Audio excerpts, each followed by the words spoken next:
It all starts right here. March 5th, 1770. Now, of all the places that people claim the Revolutionary War started, some people call their place the birthplace of liberty. We call Boston the Cradle of Liberty. It kind of doesn't matter what you call it. The fact is, the events that happen in and around Boston in and up to 1775 are what really made the Revolutionary War happen. It catalyzed feelings and events that were happening elsewhere as well. This spot that I'm standing next to commemorates the site of the Boston Massacre. How the Boston Massacre happens in 1770. So in this conversation, we're going to cover from 1770 to 1775, a 5-year period before that famous year of 1776, of course, that we all think of when we think of the American Revolution. So for 6 years prior to the signing of the Declaration of Independence, we in Boston are basically cooking a revolution. Welcome to Boston City, where we have some really great old buildings and some really hideous ones. Ugh. It is great to be back in Boston. It's great to be here where there are people again, and it's wonderful to be here on a spring day. We're about to commemorate Patriots' Day. Patriots' Day marks April 19th, 1775.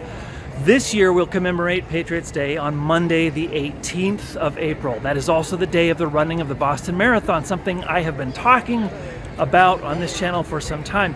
Today we're going to start a different conversation than the one we've been having about the Boston Marathon. The purpose of this series of videos will be to explore the events that led up to and eventually came out of Patriots' Day, the day more commonly referred to as the battles of Lexington and Concord. I'll explain those battles a little bit, but look, this isn't going to be a historian's take. I'm going to be looking at this through the lens of my project, the Year of Living Manly. And the purpose of the Year of Living Manly is to explore what it takes to be a man. And so to do that, I'm going to pull out 4 stories of 4 men who were all part of this incredible revolution, literally a revolution. I'm going to see whether or not I could have learned from them and acted the way they did and done the things that they did. Things for which I am now grateful as an inheritor of, well, everything that they brought to pass. Happy Patriots' Day, everyone. It is Monday, April 18th here in Boston. We've just had the running of the Boston Marathon. It was spectacular weather. It was a thrill to be out there watching it again. The first time in 2 years, more than 2 years, that we've been able to run the marathon as scheduled. I was not running. I say we because this is a community event. We have usually 250,000 people at least along the route cheering the marathon runners. Some really good times today too, because the weather was almost perfect for a marathon run. So anyway, happy Patriots Day. I'm going to have to back up just a little bit, and as you've already seen in the intro video, we're going to start with the Boston Massacre. Now, my goal is not to replace the wonderful histories that you can read on this topic. I'm going to strongly recommend, if you want to go deeper into this, read Nathaniel Philbrick, again, an author that I've quoted before and will continue to say everybody should read. His piece on what is called Bunker Hill, but it really tells the story of the whole several years leading up to Bunker Hill, encompasses all of what happens at the Battle of Lexington and Concord. To get to Lexington and Concord, we need to get back to the Boston Massacre, and to get to the Boston Massacre, I've got to give you just a little bit of the history here. So the Boston Massacre, I describe it as the thing that started all of this off in 1770, but of course, there were a series of events prior to that. So the British Crown had tried through first the Sugar Act, and then the Stamp Act, and then ultimately the Townshend Act, to try to tax the colonies in such a way to recoup much of the money that they'd spent to defend the colonies back during what was called the French and Indian War. And as a result of this, the colonists who'd been left alone largely for 150 years were very resentful and kept objecting to these taxes on different grounds. Local business people in particular, like Sam Adams, were very upset by all of this. Such that in 1768 now, so 2 years before the Boston Massacre, the Townshend Acts are finally passed after the Sugar and Stamp Acts were overturned, and Sam Adams gets involved in writing something called the Massachusetts Circular Letter. This is essentially a letter that argues that the Crown doesn't have authority to tax the colony of Massachusetts because the colony has no representation in British Parliament. This is the thrust of the no taxation without representation argument that was made specifically in the Massachusetts Circular Letter by Sam Adams. So 1768, the local governor decides that things are unruly, asks for permanent troops to be stationed or garrisoned in the Bay Colony to help preserve the peace and to enforce the taxation laws. And it's in this context now that you now have a permanent occupying force, and a permanent occupying force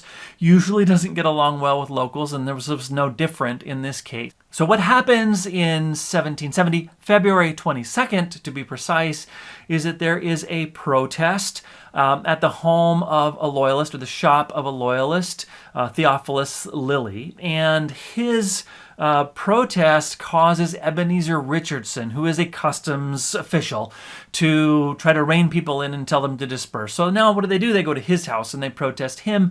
And he said some things that were also easy to find fault with. And as a result, people really get a little intense. And we end up with a minor protest turning a little bit violent at first, where rocks are thrown through his windows, and one of them allegedly strikes his wife. And so he gets very outraged. He's very concerned about his safety of his family and himself. And there's some great bits about this in Philbrick's book. But what happens is Richardson comes out with a gun, fires into the crowd, and strikes an 11-year-old boy. Christopher Snyder was the son of German immigrants, now a colonist, and the boy dies that night, February 22nd. This becomes the focal point of everyone's energy. Sam Adams sees an opportunity to rally the locals, holds a massive funeral. 2,000 people come at a time when I believe the population of Boston is between 12 and 15,000 people. So an enormous funeral procession. He's given a place of honor in the Granary Burying Ground, which is still a famous burial site today in Boston Common.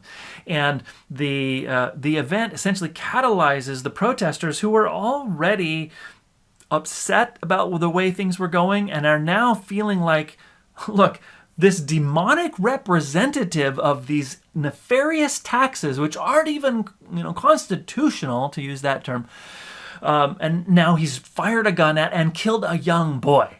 It's about as perfect a recipe for disaster, a powder keg, as you can imagine, and that is, of course, what happens. The protests only get worse. There's more intense conflict. Everybody's on alert, including the British regulars. And so that is what's going to lead up to that moment of the Boston Massacre in March 5th of 1770. Well, on that March night, a group of, let's just call them ruffians, gathered and decided that they were going to harass the redcoats and provoke them into maybe doing something they shouldn't have. That is precisely what happened. The net effect is that as a result of harassing the British redcoats that night, shots are fired, and 5 of the young men were killed.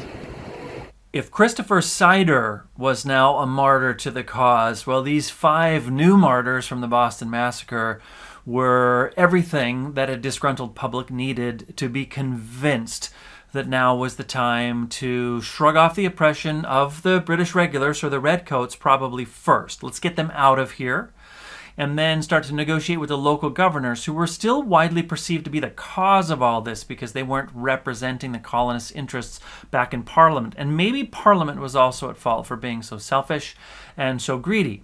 At this point, people were not upset with the Crown yet. And this is a point that really comes out clear in Philbrick's book on Bunker Hill, is that the evidence is that people really believed that King George was on their side, that King George would have done right by them. So it's an interesting turning point in the local feelings, but basically the massacre said anyone who's close to us who represents the British, we now don't trust, and we want to forcibly eject them.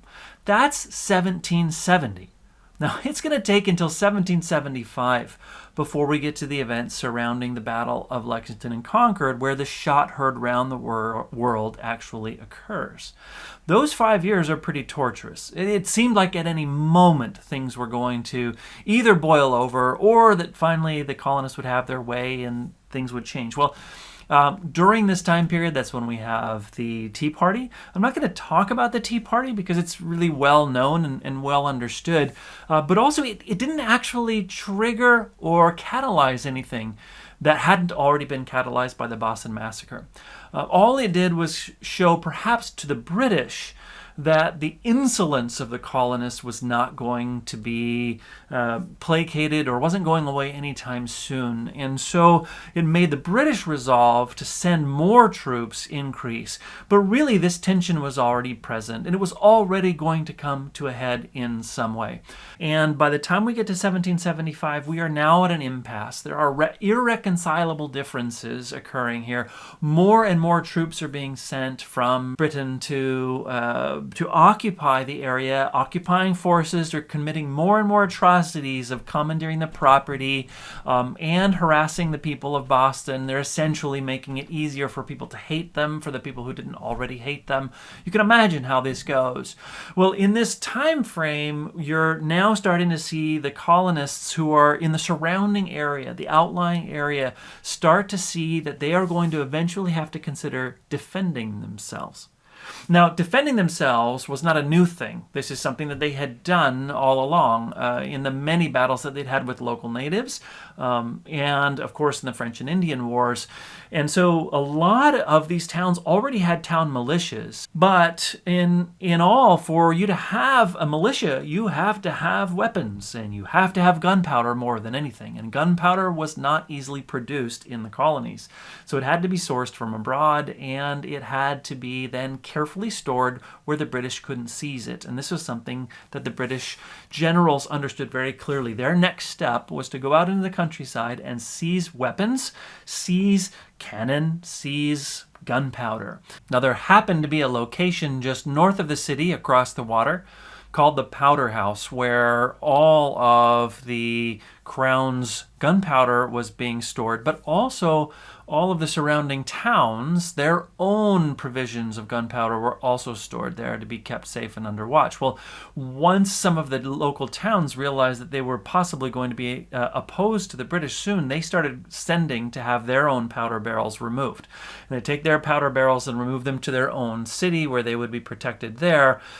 Now you start to have the new governor and also military leader of Boston, General Gage, realize that some of his own powder might be at risk, and so he sends out forces on August 31st of 1774. So, still a good half a year in advance of the shot heard around the world.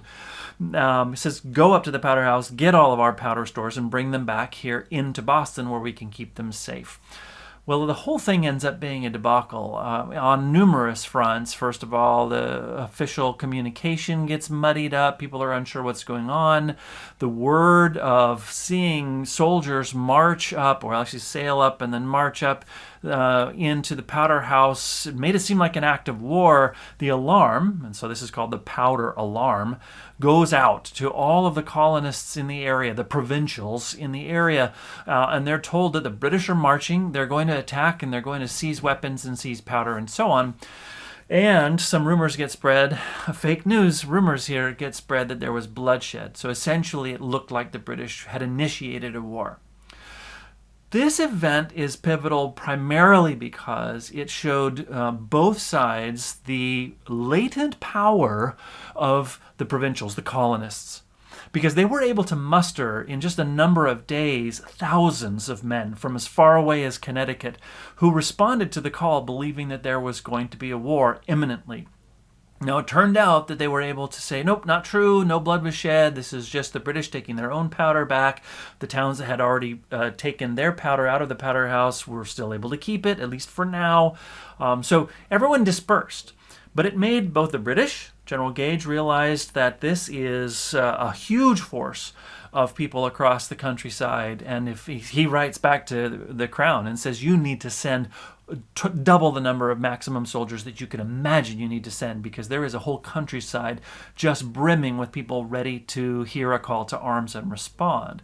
But it also gives courage to the other colonists, who now start to look around and see each other as a force that could easily be assembled on a minute's notice and could come to arms. And that is exactly what's going to happen just a few months later in the events of the Battle of Lexington and Concord. It is going to be exactly this. The British are going to send out armed forces to go capture powder, guns, cannon, not from the powder house where it had its own powder, but from Concord. Between August, technically September 1st of 1774 and April 19 of 1775, we have a number of minor powder alarms in some of the surrounding areas, in Salem and in Maine and some of these other places, where basically it becomes the British, it becomes their pattern to say, you know, we're still in charge here. We're going to send people out and confiscate any weapons that are illegal, any powder that we can claim belongs to the Crown. So everything that is going to happen on April 19th, 1775 is essentially fed by what had happened going back to the Boston Massacre, going back to just this year, 1774, with the powder alarms, all of that culminating in the exact conditions, one might say the powder keg, that is going to result in the beginning of the Revolutionary War on that fateful spring day. And this is where we're going to stop. We've gotten us all the way to the evening of April 18 of 1775, from the Boston Massacre up. We've laid down the basic conditions that make it so that, yes, the Crown, when hearing about rumors that there is a large cache of gunpowder and other weapons in Concord, is going to send out hundreds of troops to confiscate that powder and hopefully put an end to these rebellions once and for all. And spoiler alert, is going to trigger exactly the rebellions that it thinks it is here to protect against. Now, this has been my favorite day on which to do this, which is Patriots Day itself. I hope you have had a wonderful Patriots Day. I made sure to be wearing my Boston Marathon commemorative t-shirt, and I'm very excited to keep the story going. I'll leave you today on a hint of what you're going to see in the next video. And now we finally arrived. We're looking at the statue of Paul Revere that commemorates his fateful ride, leaving on the night of the 18th of April in 1775. Now, this statue, as wonderful as it is, commemorates more the location, which you see behind me there, the Old North Church. That is the very church, the very steeple, where the lanterns were placed that marked 1 if by land and 2 if by sea. And as you already know, there were 2 lanterns placed in that steeple that night.